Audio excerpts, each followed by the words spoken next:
10, 9, 8, 7, 6, 5, 4, 3, 2.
Yung tambalang yun na lang ginagawa ko ay napapakita ko nakababa ako.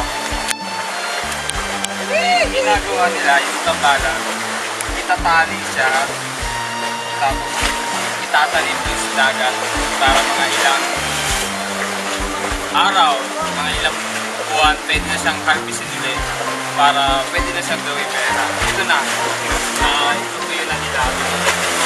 Pero bago siya ilagay dito, dahil masyadong maraming dumi na tinatawag, tatanggalin niya kaya matrabaho din.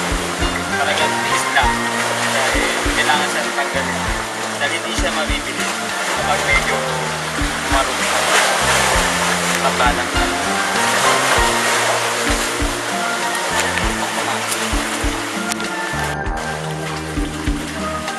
Nakita po natin ito yung mga tambalang. Tapos pag tinali na siya, nakatanim na siya dun sa dagat. Katulad na may mga buya na yan, yun na siya. Ilang araw na naman siya dyan dito, isang buwan. At saka na siya harvestin.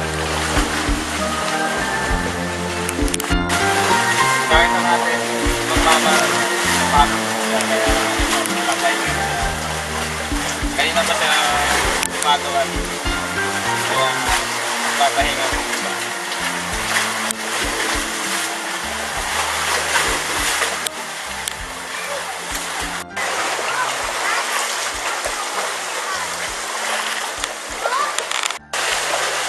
Ito na, sobrang dami ng lumot kaya kailangan siyang tanggalin. Kaya kailangan talaga matyaga kang gawin itong bagay na ito. Sobrang dami talaga. Hindi naman siya mahirap tanggalin. Matyaga ka lang talaga para matanggal siya.